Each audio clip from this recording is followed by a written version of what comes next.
Bueno, este es el siguiente video. Ok, ahorita como pueden ver conseguí este timer justamente para mostrar el tiempo que me toma hacer cada uno de los videos. Entonces, lo que voy a hacer ahora también es después editarlo. Entonces, igual con el timer ahí se puede poder observar que todo el tiempo transcurrido desde que inicio el video hasta el final. Entonces, desde que empezamos, iniciamos el timer para ver cuánto tiempo nos toma en realizar el siguiente video. Ok, antes de seguir, bueno, vamos por la parte 6 y nos habíamos quedado justamente en que la cámara ya seguía al personaje. Otra vez un saludo a Mr. Taft Creates. Muchas gracias por su canal, por todas sus enseñanzas. Está aprendiendo bastante. Y ok, aquí está. Entonces lo que habíamos hecho la última vez fue justamente esto. Entonces aquí la cámara se centra en el personaje. Y con ese smoothing ahí se puede ver que la cámara lo va siguiendo, de ese aspecto que lo sigue. Entonces él avanza y después se centra la cámara. Ok, entonces ahorita lo que vamos a ver es justamente para evitar que se salga de estos bordes, para que no se mire eso azul del fondo. Entonces vamos a...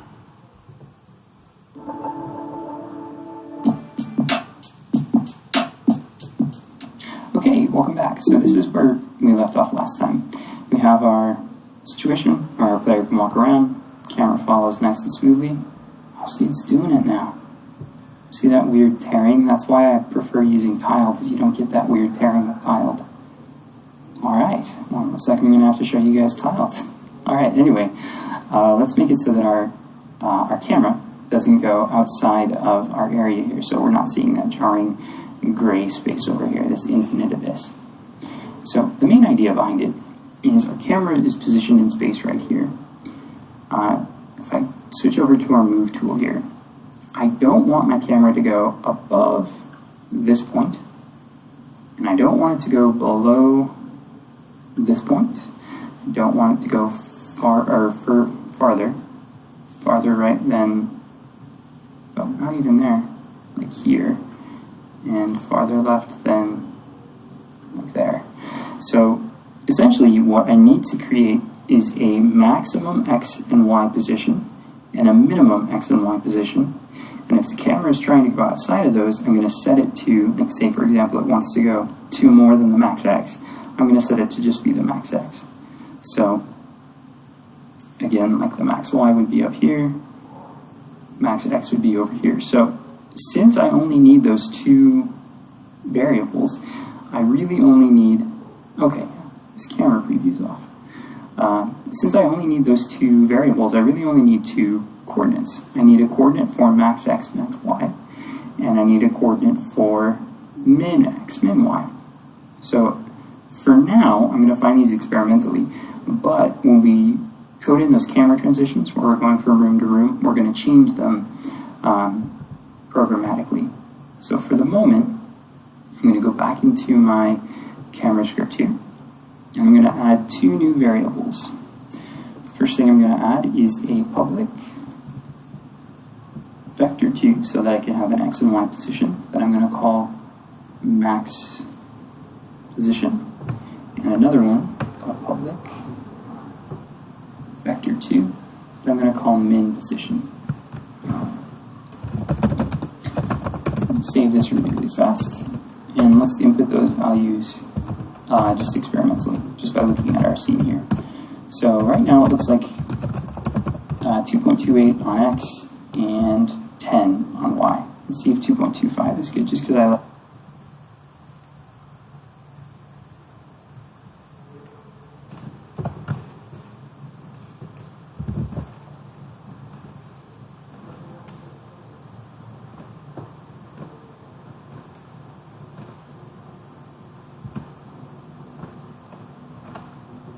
Ok, pongamos una sticky note.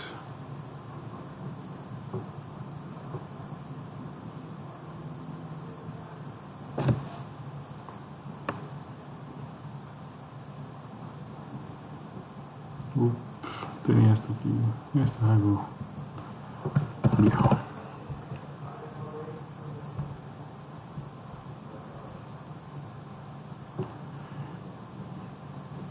Ok, vamos al máximo de X y máximo de Y.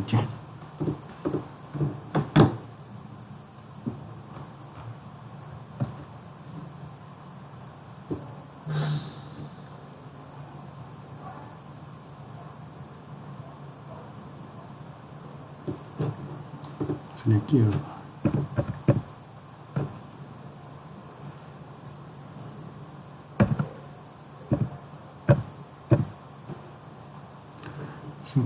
.6 4.9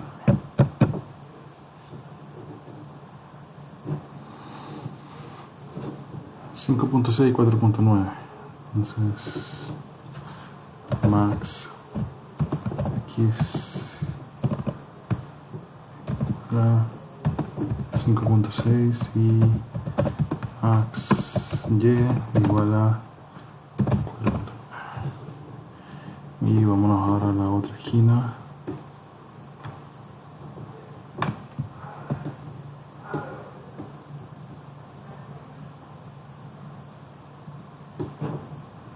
Esto sería menos 1.6 y menos 10.1.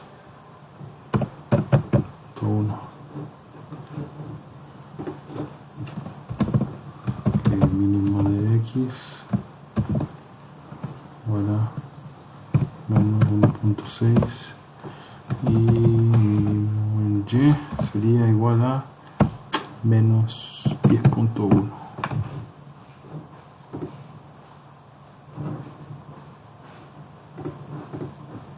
Nice. Yeah, 2.25 is good. 2.5. Yeah, that's good. Alright, so my max position is going to be 2.25 and 10.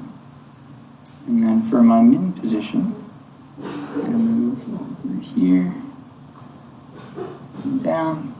You can't tell I'm using this white bounding box right here while I've got my camera selected. And it looks like I'd have a gray bit there, but if I switch over to game, you can't see it. So here, I got y is -2,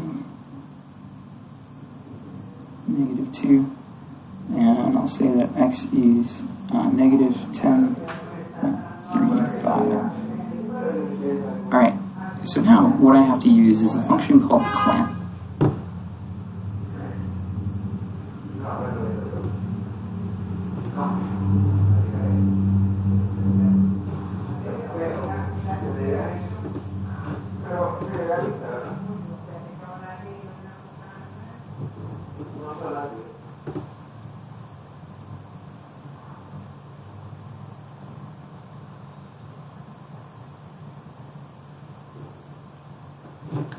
Ok, sigue compilando. Aquí no debería aparecer donde él los agregó aquí abajo. Y aquí está. Max position en X eran 5.6 4.9.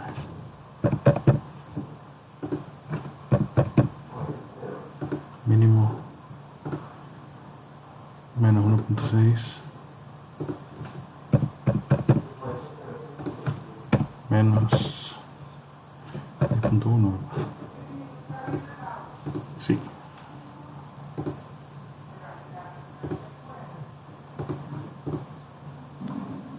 Clamp takes any specific value and makes it so that it cannot go above or below a set maximum and minimum for that value. So back in Visual Studio here, I'm going to say that my so when I have my target position here, I'm going to modify that before I do my load. So this is where I'm going to be doing the clamping. So I create my target position, and then I have my transform position lerped from where it is to where it wants to be. I'm going to modify this target position. So I'm going to say target position dot x is equal to mathf.clamp, And this takes three variables.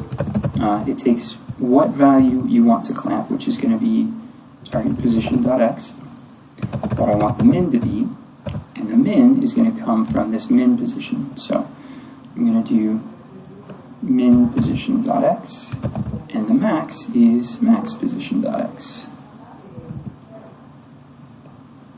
I'm going to do the same clamp to my target position.y.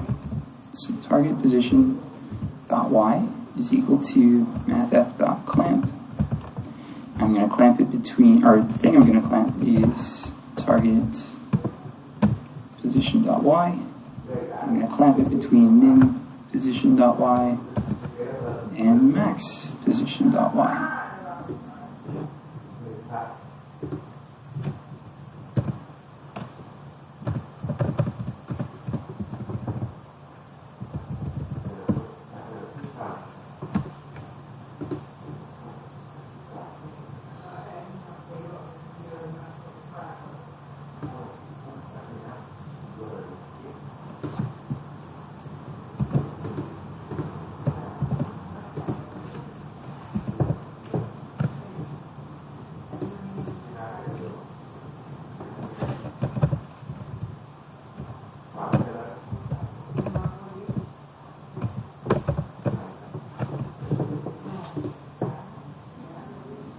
Alright, cool. So let's save our script really quickly. Jump back into Unity here. Let that compile. And let's see if it worked. Alright, cool.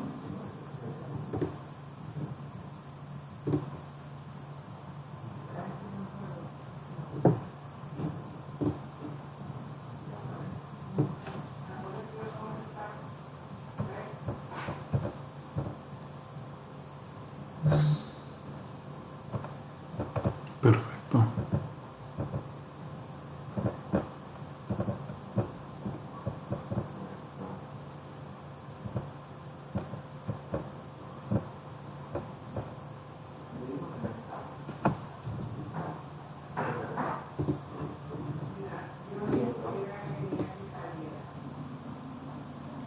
So I'm going to hit play.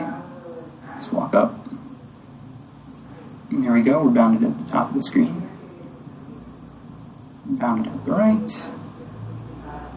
Bounded at the bottom. And we're bounded at the left. So there we go.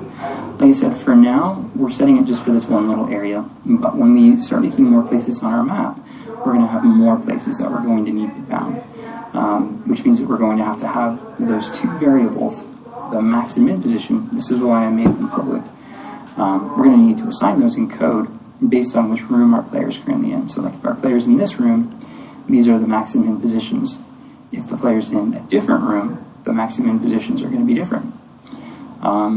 Yeah, so I guess I am going to go over tile. That'll be the next lesson next time. Because this, man, it doesn't happen consistently. There we go, it just happened.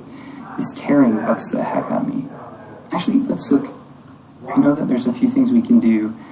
Okay, so if we go to Edit, and then Project Settings, and then Quality, there's a few things in there, but I thought I turned them all down.